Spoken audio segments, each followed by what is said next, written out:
Space Adventure Cobra.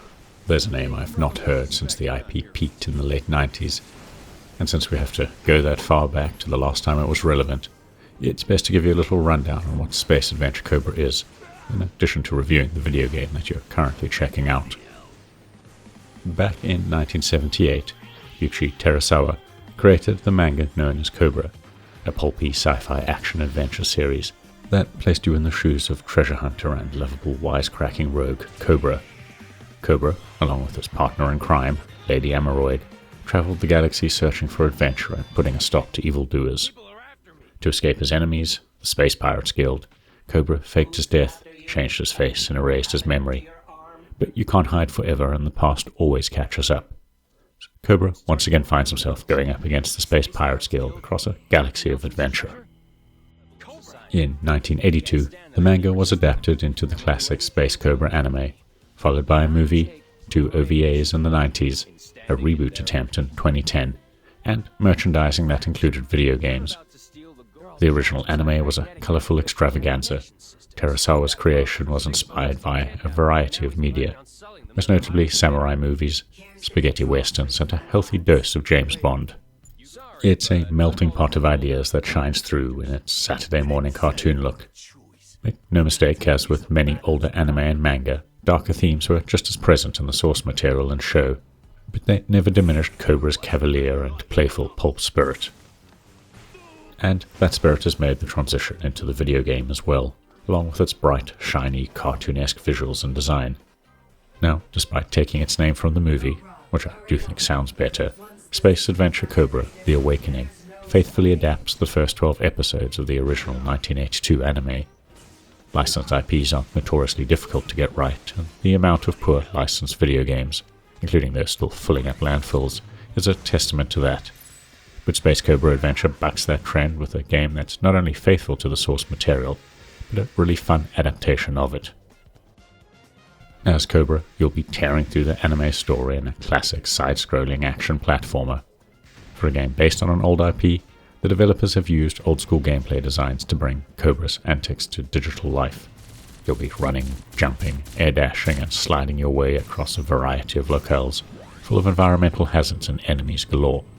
More often than not, you'll be expected to do all this while avoiding the oodles of blaster fire coming your way. It makes for a pretty challenging game right out of the gate. But Cobra isn't useless in the combat department. In fact, he's downright formidable.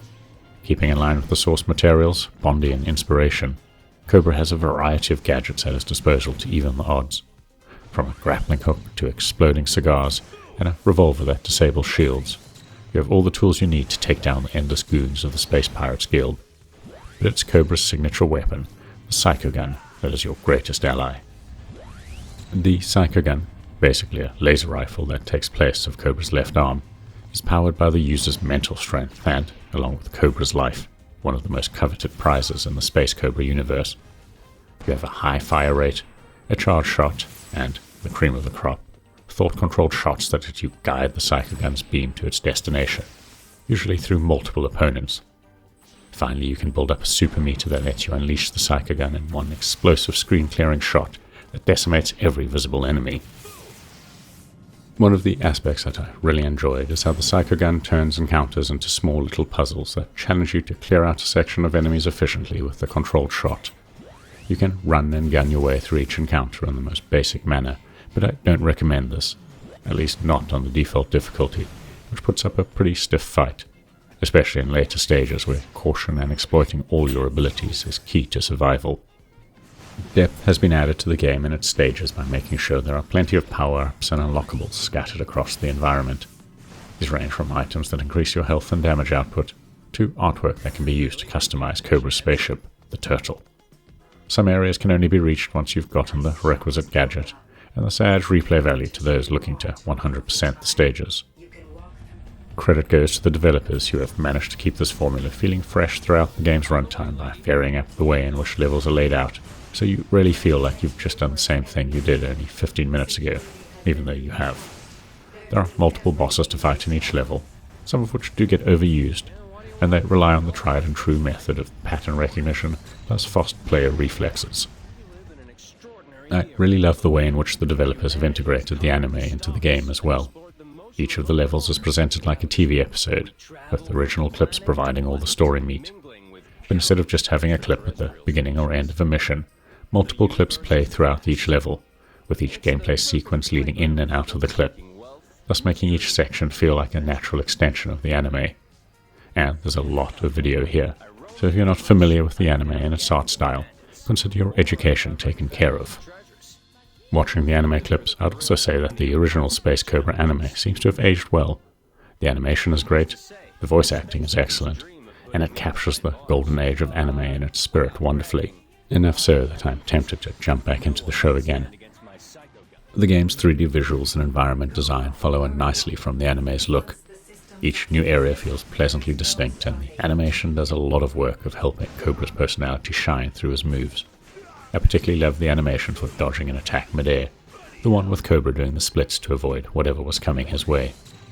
For the most part, performance is pretty good on the original Nintendo Switch, but there were some moments of slowdown when things get too hectic, and in a few spots where some fancy camera work has been employed to highlight the environments. Cobra controls pretty well for the most part, with snappy, responsive movement, but I do have some issues with the control layout that I think could have been better thought out. For one, being unable to crouch just feels odd in a game where so much blaster fire is headed your way, and crates or rocks litter the environment. Cobra is also a little on the twitchy side when jumping, and I'd occasionally overjump or miss a platform. My biggest peeve, however, has to do with aiming. You have a 360-degree field for shooting around Cobra, and can do so while moving, but aiming is also tied to the left thumbstick that moves him.